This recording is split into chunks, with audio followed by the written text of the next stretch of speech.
The Dynasty fantasy football game is growing like crazy, and check it out. If you're here on this channel, checking out this video right now, you know ball, you know the game, you know which running backs or wide receivers are the elite guys and which ones are probably not that good. But with this growth of Dynasty fantasy football comes a desire for content that talks about strategy around roster construction, strategy around why and when to make certain type of deals in your Dynasty leagues. And we over here at DD, we pride ourselves on providing actionable and entertaining content. So as we progress through the offseason, free agency, NFL draft, through the summer leading up to the 2024 season, I'm excited because we're going to bring content creators on this channel that also live, play, eat, and breathe that same philosophy. And on this video today is just the start. My man Shane Manila is 1/3 of the Dynasty Trades in 5 crew. This man has been playing Dynasty fantasy football even longer than me. I trust this brother. He knows what he's doing. I'm excited for him to talk to us each and every week. Nice, quick, short-hitting videos talking through some of that Dynasty fantasy football strategy. So every single week, my dog Shane Manila on the channel, and I'm excited. Give my dog a follow at Shane is the worst on X. Let's get into the video. Okay, let's get it. Bitch, let's get it. Woo. And what's good, world? Hey, it's Shane. There's no Scott to the left or right of me. There's no Clay in the middle of me, or in between me and Scott. There you go. There's no Clay. There's no Scott. It's just me. What I've talked about has not been fantasy football yet. So let's talk fantasy football. And what we're going to be talking about today is just simple trading tips. And these aren't, like I said, this isn't going to be an in-depth breakdown. This is only going to be a few minutes. What I wanted to do is show you my mindset when I'm trying to make a trade. So what I did is I picked one of my teams in Sleeper, because Sleeper is the bee's knees, as the kids say in the 40s. I picked a team that had a couple assets that I felt would be good for this exercise. Specifically, if you look at the far left there, my left, I don't know if it's your right. I'm not sure how that works when it comes out of the camera. But CJ Stroud, especially. CJ Stroud is who I am looking to trade. And as I go through this, I'll kind of explain why and how I go about, again, making trades. Part of why, first tip I should say is I look for players that I'm willing to deal. In this case, again, it's CJ Stroud. Why am I willing to deal him? Well, it's because right now he is the QB3 in Dynasty, and his profile screams that that's not what he should be. He had a very good rookie season, QB7 overall, very impressive. He had 7 top 10 weeks, so 47% of the time he was a top 10 quarterback. He had 3 top 5 weeks, a little less impressive. He was a top quarterback 20% of the week, top 5. But the hope is that the market is stronger on him than I am. Obviously, when the market's stronger on a player than you are, what you want to do is trade that player for another player that you might be more stronger on, and see if you can get a plus to it. So what I do is, again, I identified my first player in CJ Stroud. That's the player I'm looking for. That's the first thing I'm going to do. Now, when we're going to trade for the players, what we're trying to get back, it's not specifically player names. It's player types, player archetypes. Now, CJ Stroud, I already mentioned his profile. So I noted that I don't think his profile supports him being a top 5 quarterback long term. Why is that? He doesn't have mobility, or at least he doesn't have the rushing yards that we want. So the players that I'm going to look to are running quarterbacks with mobility, not running quarterbacks. That's a misnomer, but quarterbacks that can score you some points on the ground as well. Just simply, I like quarterbacks like this because even when the passing game's not working for them, you can count on them giving you some points. So what's the first thing I do? Well, I open up Sleeper. You notice to the right of me, there's a Sleeper app. I'm going to just go to the teams and just make a couple trade offers that I think exemplify what it is that I'm looking to do when I'm doing this. Specifically, again, I'm looking for mobile quarterbacks. So what I did is I went to KTC. I won't be able to trade CJ Stroud for Josh Allen, not straight up at least. And I probably don't feel like and don't want to, I should say, and it's not smart to add the CJ Stroud to get to Josh Allen. That would be a poor use of assets. So what I'm going to do is try to go the other way. Tearing down, one of the bedrocks of probably my entire life is the tear down strategy. I do like to consolidate, but again, tearing down is probably nearest and dearest to my heart. So when I'm looking at quarterbacks, there's 3 that come to mind that are below him in KTC rankings. There's Jalen Hurts, who's coming up as the QB5. There's Kyler Murray and Anthony Richardson, who are filling out the bottom 10. I could get into all the stats, but let's just say this. Jalen Hurts is significantly better than CJ Stroud and was significantly better than him last year, I should say.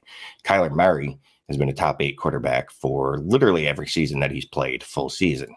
I'll exclude last year as he missed most of the year. And that's points per game, because that's the only thing that matters. When you're talking about fantasy football, talk about points per game, not overall scoring. Just one caveat there. And look, if you know me, you know that a lot of times these episodes are going to diverge because I get distracted easily. I'm going to see something that confuses me or something that distracts me and start talking about that. So back to the story. Anthony Richardson, it's the upside, upside, upside, upside. Also, this is a deep quarterback class. So if I can get the 101 plus for CJ Stroud, if I can get the 102 with a little more extra plus, 103, a little more extra plus, 104, a lot more extra plus, etc. Those are moves I'm going to look to make. So the first thing I do is I open up the sleeper, and I'm not going to go back and do it, but yes, I am. I'm going to show you. I go to sleeper, go to the league, go to trades, open that bad boy up. Boom. Now I can see everybody's team. I'm going straight across.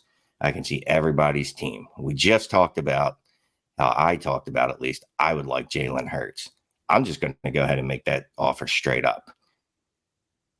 Reason I'm not asking for anything extra is because despite the ranking on KTC, I think it's fairly obvious. Anyone you speak to, or most people you speak to, have them neck and neck.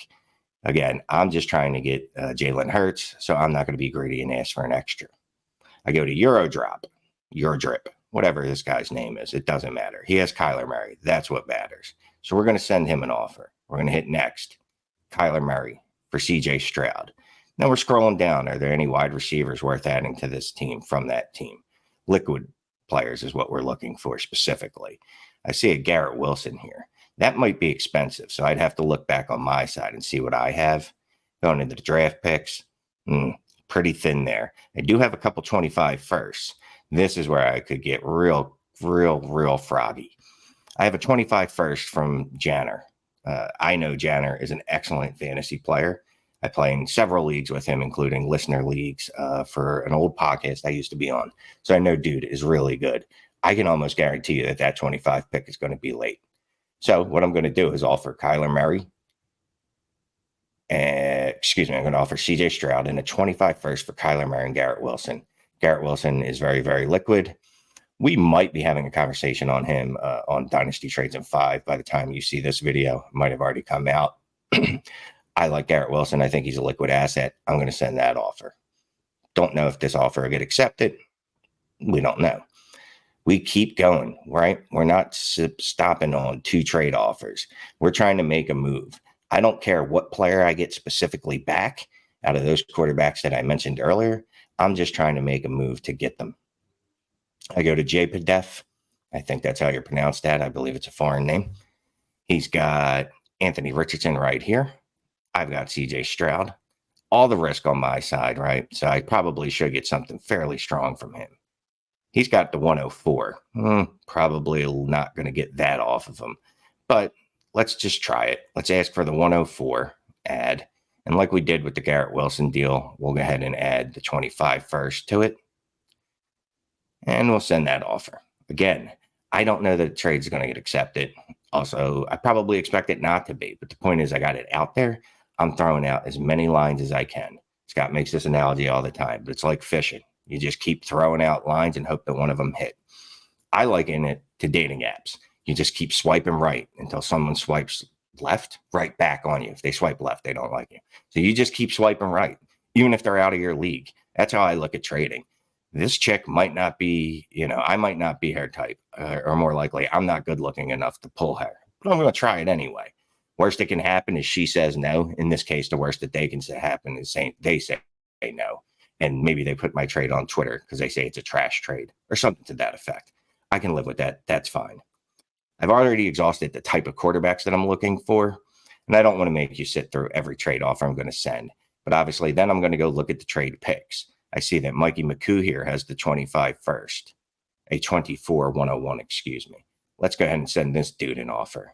Send him CJ Stroud for the 101, which would be Caleb Williams, add. Okay, let's hit the add. That works better. And then that's added to the trade. Then there's a multitude of ways we could go, right? He's got Rashee Rice. He's got, I saw another player I liked, Rashee Rice, another wide receiver. There was the Tank Dell. I'm going to try to get Tank Dell added to this deal.